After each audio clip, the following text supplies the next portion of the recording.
জন্য কথা বলার জায়গা, এই জায়গা আমাদের পূর্বপুরুষরা যেন আমরা যারা কবরে যাব যেন ওই জায়গায় নাজাত যেন পাই, সেই জন্য এই জায়গা। ঠিক না ভুল বলেন? ও যদি রাজনীতির কথা হতো সেটা তার একটা ঝান্ডা থাকতো, তার মেজাজ আমার আলাদা থাকতো, আমার পিছনে 10টা লোক থাকতো। ঠিক না ভুল?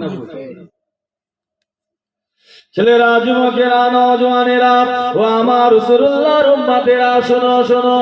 আল্লাহ নবী যখন লা ইলাহা ইল্লাল্লাহ প্রচার করতে গেলেন, আল্লাহ নবী যখন তায়েফের ময়দানে লা ইলাহা ইল্লাল্লাহ ধর্ম প্রচার করতে গেলেন, মানুষের ঘরে ঘরে, মানুষের দূরে দূরে, মানুষের বাড়ি বাড়ি গিয়ে লা ইলাহা ইল্লাল্লাহর প্রচার করতে, আর তায়েফের বাচ্চা বাচ্চা শিশুদেরকে কুফারে কুরাইশরা শিখিয়ে দিয়েছিল, কুফারে কুরাইশরা শিখিয়ে দিয়েছিল মক্কা থেকে একটা পাগল আসবে, তার নাম হবে মুহাম্মদ, তোরা ওই মুহাম্মদটাকে পাথর ছুঁড়ে ছুঁড়ে মারবি।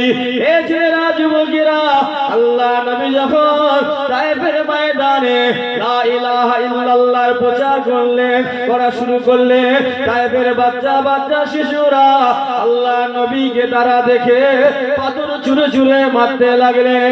শুধু তাই নয়, লা ইলাহা ইল্লাল্লাহর প্রচার করতে গিয়ে আমার রাসূলুল্লাহ দান্দান মোবারক শহীদ হয়ে গিয়েছিল। লা ইলাহা ইল্লাল্লাহর প্রচার করতে গিয়ে আল্লাহ নবীকে তায়েফের ময়দানে রক্তাক্ত হালাতে বেহুশ অবস্থায় তায়েফের জমিনে পড়ে থাকতে হয়েছিল। এ ছেলেরা, যুবকেরা, কত ঘাত প্রতিঘাতের মাধ্যম দিয়ে তারপরে দিয়ে আজকে আপনার এলাকায় লা ইলাহা ইল্লাল্লাহ ধর্ম এসে পৌঁছেছে। কত ঘাত প্রতিঘাতের মাধ্যম দিয়ে, জানের রক্তের বিনিময়ে, জানের বিনিময়ে, শহীদের বিনিময়ে আজ লা ইলাহা ইল্লাল্লাহ ধর্ম তোমার গ্রামে এসে পৌঁছেছে। আজ এই সেই ইসলামকে মিটাবার জন্য কাফেররা অতীত চেষ্টা করেছিল, আর 2025-এ সেই কাফেররা লা ইলাহা ইল্লাল্লাহ ধর্মকে মিটাতে চাইছে। আজ খবর নিয়ে দেখে যাও, কাফেরদের সুখে আমার মতো আব্দুল জব্বার, আব্দুল খালেক, আব্দুল মালিক হাত মিলিয়ে আল্লাহর ঘর, রাসূলুল্লাহর ঘর মিটাবার চেষ্টা করছে। ঠিক না ভুল বলেন?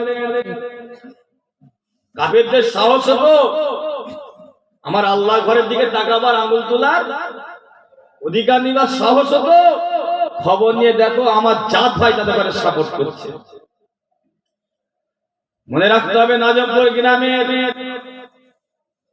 কলমা পান্নিওয়ালার ঘরে সজাগ করতে এসেছি।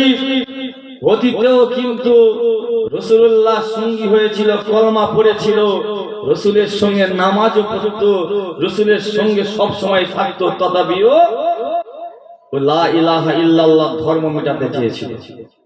কিন্তু আজ 2025-এ মনে করছেন কি সব রাসূলুল্লাহর উম্মাহ সেদিন যাবে লা ইলাহা ইল্লাল্লাহ ধর্মকে বাঁচাবার জন্য? যাবে যে না, সবাই বেরোবে না, কিন্তু আপনাকে বেরোতে হবে। ঠিক না ভুল? সবাই সেই দিন বেরোবে না, কিন্তু আপনাকে বেরোতে হবে, আপনাকে যেতে হবে। যদি যান, যদি বেরোন, তাহলে আল্লাহর ঘর নিরাপত্তা রয়ে থাকে, আল্লাহর ঘর হেফাজত রয়ে যাবে। আর যদি না বেরো হন, যদি না যান, আল্লাহর ঘর কাফেরদের দখলে চলে যাবে। ঠিক না ভুল বলেন? ছেলেরা, যুবকেরা, নওজওয়ানেরা ও আমার রাসূলুল্লাহর উম্মতেরা, শোনো শোনো। আমার নবী উম্মতে মুহাম্মাদীদের কাছে, আমাদের কাছে আল্লাহ রাসূল 3টে জিনিস দিয়ে গেলেন। আল্লাহ নবী উম্মতে মুহাম্মাদীদের কাছে, আমাদের কাছে 3টে জিনিস রেখে গেলেন। আমার নবী বললেন, ও আমার সাহাবারা, শোনো শোনো, আমি তোমাদের কাছ থেকে বিদায় নিয়ে নেব, আমি রাসূলুল্লাহ তোমাদের কাছ থেকে ওয়াফাত নিয়ে নেব। আমার আর আরাফার ময়দানে আসা হবে কিনা জানি না, আর তোমাদের সঙ্গে দেখা হবে কিনা ঠিক নাই, আর বলা হবে কিনা জানি না। আমি রাসূলুল্লাহ তোমাদের ঘরে 3টে জিনিস রেখে গেলাম, তোমাদের কাছে 3টে জিনিস দিয়ে গেলাম। আমার ওয়াফাতের পরে, আমার ইন্তেকালের পরে তোমরা এই তিনটে জিনিসকে মেনে চলবে। আমার ইন্তেকালের পরে তোমরা এই তিনটে জিনিসকে আঁকড়ে বুকে জড়িয়ে থাকবে। তোমরা ইন্তেকাল হয়ে যাবে, তোমরা ইন্তেকাল করে যাবে। ইন্তেকালের পরে আমি রাসূলুল্লাহ আমার সঙ্গী হয়ে আল্লাহ পাকের দয়ার জান্নাতি হয়ে যাবে। একটু আসতে বলেন সুবহানাল্লাহ। তিনটে জিনিস বলবো, হ্যাঁ বলবো, ঠিক যাবে ভাই, রাখবে না? কি মনে হয় রাখবে না? আজকে আমার বক্তব্য সবাই খুশি হবে না রে বাপ। আমি যে মন্তাই সিদ্দিকী 2 ঘন্টা দিন এসেছি না, আমার বক্তব্য সবাই খুশি হবে না। কেন? আমি মন্তাই সিদ্দিকী তো কারো খুশি করতে আসি না। আমার নবী যখন সবাইকে খুশি করতে পারে না, আর আমি সেই রাসূলুল্লাহর গোলাম, রাসূলুল্লাহর ধরে না তোমাদের গ্রামে কুকুর এসেছি, হুজুরের কুকুর এসেছে তোমার গ্রামে, তা কুকুরের কথাই সবাই খুশি হবে? আমার মনিব এমন একটা মনিব, দুনিয়ায় যদি মহব্বত করতে পারো, ভালোবাসতে পারো, দুনিয়ায় যতদিন হায়াতে থাকবে ইজ্জত সম্মানের সঙ্গে বেঁচে থাকবে। ইন্তেকাল হয়ে যাবে, কবরে যাওয়ার সাথে সাথে আল্লাহ জান্নাত করে দেবে। একবার জোরে বলে, আরো জোরে হবে না? এই কুকুর এসেছে মনিবের কথা বলতে, মনিবকে চিনাতে এসেছে। আমার মনিব কি মনিব চিনো?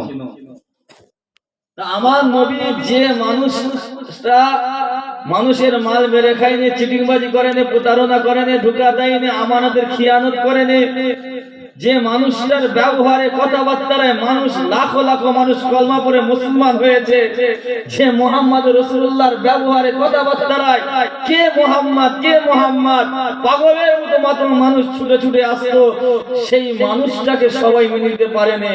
আজ আমি 2 ঘন্টা বক্তব্য, আমার কথায় সবাই খুশি হবে বলে মনে হচ্ছে? কি গো, খুশি হবে বলে মনে হচ্ছে? সবাই খুশি হবে না আমার উপরে, কিন্তু আমি তো কাউকে খুশি করতে আসিনি, আমি আল্লাহর বিধান শোনাতে এসেছি। ঠিক না বল? এবার লেবেন না লেবেন সেটা আপনার ব্যক্তিগত ব্যাপার। আমার নবীর কথা সাহাবারা নিয়েছিল, আবু বকর হুজুর, আলী হুজুর, ওমর ফারুক হুজুর, উসমান গনি হুজুর, আব্দুর রহমান বিন আওফ, সাদ বিন হুযায়ফা, আবু হুরায়রা হুজুর, ইনারা নিয়েছিলেন। আল্লাহ অনন্তকাল জান্নাত করে দিয়েছে। একবার জোরে বলেন, আরে জোরে হবে না? আবার আবু জেহেল ছিল, আবু লাহাব ছিল, চাচা ছিল, বাদশা ছিল, ক্ষমতাসীন মানুষ ছিল, দেশের বাদশা ছিল, নিজের চাচা ছিল। আমার নবীর কথা লাইনে মহব্বত করেন, ভালোবাসেন, আল্লাহ জাহান্নামে দিয়ে দিয়েছে অনন্তকাল। যেটা বলছিলাম, আল্লাহ রাসূল কটা জিনিস দিয়ে গেছে বলবো? 1 নম্বরে মাজমপুরে যে মেলাটা হয় ওটা দিয়ে গেছে, তাই তো নাকি? বন্ধ হয়ে গেছে তো, হয়ে গেছে, বন্ধ হয়ে গেছে। আলহামদুলিল্লাহ। একটা হয়েছে, আরেকটা বাকি আছে তো, ওই একটাই তো, হারোয়া তো ঘোরা চাঁদা ওইটা মাশাআল্লাহ। আরেকটা আশপাশে হয় না কোথায়? ওই হাড়োয়া ভালো ভালো হচ্ছে। হ্যাঁ, কত 2-4 কিলোমিটার দূর তো। আচ্ছা তো ডেটও বলে দিচ্ছে। কি কই, মেলাটা দিয়ে গেছে তো নাকি? হ্যাঁ, কি বলেন আপনারা? না, শোনো, তুমি কোন যে কিতাবে পড়েছো, যে কিতাবে তোমার রয়েছে, তুমি পড়েছো বলেই তো, তুমি জানো বলেই তো মেলার সভাপতি কেসিয়ার হয়ে রয়েছো, সদস্য হয়ে রয়েছো। কিন্তু মনে রাখবেন, লা ইলাহা ইল্লাল্লাহ ঝান্ডা কিন্তু এটা হারাম করা হয়েছে। এই মাজমপুরের গ্রামের রাসূলুল্লাহর উম্মতেরা আল্লাহর বিধানকে প্রাধান্য দিয়ে কবরে আযাব থেকে বাঁচার জন্য, আযাবের শাস্তি থেকে বাঁচার জন্য, কবরে আযাব থেকে পানাহ পাওয়ার জন্য এই মাজমপুরের গ্রামের বাপ ভাইরা অনেকেই হারাম কাজ থেকে দূরে রয়েছে। ঠিক না বল? বিরোধ আছে না নেই? যারা আল্লাহর আযাবের ভয়ে, কবরের ভয়ে, শাস্তির ভয়ে, জাহান্নামের ভয়ে যারা এই হারাম কাজ থেকে দূরে সরে রয়েছে, মনে রাখবে আল্লাহ চাইলে পরকালে এই এর বদৌলতে আল্লাহ তাআলা জান্নাত দিয়ে দিতে পারে। একবার জোরে বলেন, আরে জোরে হবে না?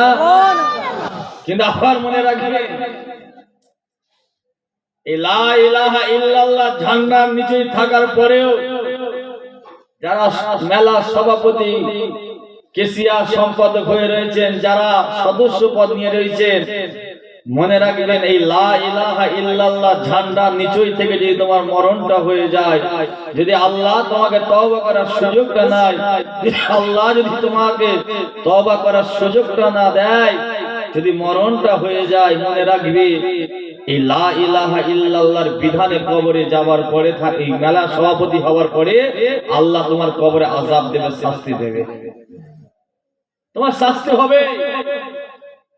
তুমি কি ভাবছো যারা গিয়েছে খুব আরামে রয়েছে? না না না, ওরা তোমার কাছে হতে পারে মন্তাইম সিদ্দিকের কথা তোমার না ভালো লাগতে পারে। যারা গিয়েছে তারা আরামে থাকতে পারে না। কেন? যদি আরামে যদি থাকে আল্লাহর বিধান মিথ্যা হয়ে যায়। তুমি তওবা করোনি, তুমি তওবা করার সুযোগ তোমাকে আল্লাহ দেয়নি, তুমি তোমার স্বাধীনতায় চলেছো, তুমি যা ইচ্ছা সেটাই করে বেরিয়েছো। তুমি কিভাবে ভাবলে, তুমি কি করে আশা করলে যে আল্লাহ আমার বাপের, আমার মায়ের, আমার বোনের, আমার খালার, আমার দাদুর কবরটাকে আল্লাহ জান্নাত করে রেখেছে? হ্যাঁ, মন্তাই সিদ্দিকী জানে রে বাপ, আল্লাহ রহমানুর রহিম, দয়াময়, গফুরুর রহিম, আল্লাহ মাফ করে দেবেন, আল্লাহ মাফ করে দেন। আমরাই আবার সার্টিফিকেট দিচ্ছি উনি আবার শহীদি মরণ হয়েছে। আল্লাহ দুনিয়ার বিধানের কথা বলছি। একটা ব্যক্তিকে যদি জেলখানায় ঢুকিয়ে দেওয়া হয়, যদি জেলে ঢুকে যায়, কমাস নন বেল থাকে, কমাস 3 মাস, তাই তো? কাউকে যদি জেলে ঢুকিয়ে দেওয়া হয়, ঢুকে যায়, কমাস নন বেল 3 মাস, 3 মাসের পর বিচার হবে। কিন্তু তুমি মনে রাখবে আল্লাহর বিধানকে পরোয়া করোনি, যা ইচ্ছা সেটাই করেছো, যেমন খুশি চলেছো, তুমি তোমার স্বাধীনতায় চলেছো। মনে রাখবে আল্লাহ যদি তওবা করার সুযোগটা নাই, আল্লাহর বিধানে কিন্তু কোরআনের মধ্যে বলেছে যে আমার বিধানের বাইরে যাবে থাকবে, আমি আল্লাহ তাদের কবরে আযাব দেব, শাস্তি দেব। বলে আল্লাহর বিধান অনুযায়ী তাদের কবরে আযাব হবে না হবে না? জোরে বলে। তাহলে এবার আল্লাহু আলাম ওয়া রাসূলুহু, আল্লাহ তোমার কবরে আযাবটাকে maaf করবেন কিনা, করবেন কিনা করবেন, সেটা কার ব্যাপার? রব্বুল আলামিন। তুমি ভাবলে কি করে যে আল্লাহ আমারই কবরটাকে জান্নাত করে দেবে? আল্লাহ পাক কিয়ামতের ময়দানে হাসরবাসীদের সামনে আসবে, আল্লাহ এক একটা নামের ওসিলায় এক একদিন উঠবে। একদিন রহমানুর রহিম নামে আসবেন, একদিন গফুরুর রহিম নামে আসবেন। আল্লাহ পাক যেদিন ইয়া কাহার নামে উঠবেন, সব সময় নামাজের মধ্যে দোয়া চাইবেন। আল্লাহ পাক যেই দিন আপনি কাহার নামে, ইয়া কাহার নামে যেদিন উঠবেন, আল্লাহ সেই দিন যেন কিয়ামতের ময়দানে আমাদের না নসিবে হয়। মনে রাখবেন যেই দিন কাহার নামে আল্লাহ পাক উঠবেন, সেই দিন আল্লাহ পাক যাররা পরিমাণ, সরষে পরিমাণ, বিন্দু পরিমাণ কাউকে ছাড়বেন না, ছেড়ে দেবেন। যদি আল্লাহ যদি সেই দিন আপনার কাহার নামে তুলে, মনে রাখবেন এই হারাম কাজ থেকে দূরে থাকতেই হবে, আপনাকে সরে আসতেই হবে, ফিরে আসতে হবে। কিন্তু আজ এই গ্রামের এই মহল্লার কথাই বলছি, আমাদের মধ্যে কি নেই? আমাদের মধ্যে সব পাওয়া যাবে। আল্লাহর বিধানে যেগুলো নিষিদ্ধ করা রয়েছে, হারাম করা রয়েছে, আজকে যদি এই মাজমপুর গ্রামটাকে যদি গবেষণা করা হয়, রিসার্চ করা হয়, আল্লাহর বিধানের বাইরে যেগুলি আছে, আমার কলমা পানিওয়ালার রাসূলুল্লাহর উম্মতিরা আজ আমরা সবাই ভক্ষণ করছি। একটু ওইদিকে যাবো? হ্যাঁ যাবো, দেখবে কি গো এই গ্রামে মদখোর নেই? জোরে বলে না কেন? আছে। এই জন্যই তো রাসূলুল্লাহ মার খেয়েছে, এই মদটাকে আনার জন্য, তাই তো নাকি? বলে নাউযুবিল্লাহ। আজ এই গ্রামে মদখোর ছিল, অস্বীকার করবো না, অতীতেও ছিল। আজ থেকে 25 বছর বা 20 বছর পূর্বের কথা চলে যান, 100টা বাড়ি থাকলে 2টো বাড়িতে মাতাল পাওয়া যেত। আজকের দিনে পুলিশের গবেষণা করে, রিসার্চ করে, 100টা বাড়ি থাকলে 70% বাড়িতে মদখোর ঢুকে গিয়েছে। সুদখোর আছে না নেই গ্রামে? কথা বলে না, আছে না নেই? রাগ হয়ে যাচ্ছে নাকি? ভালো লাগছে না মানতে আল্লাহর বিধান? ঠিক আছে, মানতে হবে না, বসে থাকেন অন্তত। এসে যখন করেছি ভালো লাগছে না, আমিও জানি। যদি আমি 2 ঘন্টা ট্রেনে বেরিয়ে চলে যেতাম, ডান দিক বাঁ দিক কিছু দেখাতাম না, বলতাম না ও মন্তাকি সিদ্দিকী বিরাট হুজুর এসেছে আজকে, তাই তো নাকি? বলছি বলে রাগ হচ্ছে। আর আমি বলার ছেলে বাপ, রেজেকের মালিক কে? আরো জোরে বলেন, আরো জোরে বলেন। দায়ী কে? দিচ্ছেন কে? দেবেন কে? সব যদি তোমাদের আল্লাহ হয়, সব যদি আল্লাহ দেন, তাহলে নিজেদের বউগুলোকে মোটরসাইকেলের পিছনে বসে বন্ধন ব্যাংকে করতে নিয়ে যাবে। হ্যাঁ, এই গ্রামে মাশাআল্লাহ বন্ধনখোর নেই, আছে? ওহ, কি খাবো বলো তো তোমাদের বাড়ি? আর মন্তাকি সিদ্দিকী খাওয়াতে পারবে না। তুমি খাওয়াবে আজকে আমাকে মুরগির গোশ, গরুর গোশ, খাসির গোশ হয়তো খাওয়াবে, হয়তো আমাকে তুমি আজকে পমপ্লেট, ইলিশ, তন্দুরি এসব খাওয়াবে। বাপ, আমার কুকুরের পেটে কি ভাত সহ্য হবে না। কুকুরের পেটে অত দামি খাবার সহ্য হবে না। কেন হবে না? এই জন্যই হবে না, তোমার টাকাটায় সন্দেহ রয়েছে। আমি ওই সন্দেহতেই ভয়তে খাবো না। কেন? আমার জিন্দেগি, আমার কলটাকে নষ্ট করতে চাইনি বাপ। আমার কবরে যেতে হবে, আমাকে কবরে যেতে হবে, আল্লাহর আযাব থেকে পানাহ পেতে হবে। তাই আমি এই কিছুক্ষণের জন্য নিজেকে হারাম, নিজের শরীরটাকে নাপাক করতে পারবো না কিছুক্ষণের জন্য। মনে রাখবে মা বোনেরা, যদি শুনেন, যারা বন্ধন নিয়েছেন আপনাদের সব শরীর নাপাক। আপনার নামাজ, আপনার ইবাদত, আপনার দোয়া আপনার আল্লাহর দরবারে কবুল হবে না। হবে না কেন? নাপাক অবস্থায় কোন মানুষের ইবাদত আল্লাহর দরবারে কবুল হয় না। আল্লাহ পাক কবুল করবেন না। যারা নিচ্ছেন, যারা খেয়েছেন, যারা খাচ্ছেন, দুটো হাত ধরে বলে যাচ্ছে ছেলে হয়ে, ভাই হয়ে, তওবা করে নেন, ফিরে আসে।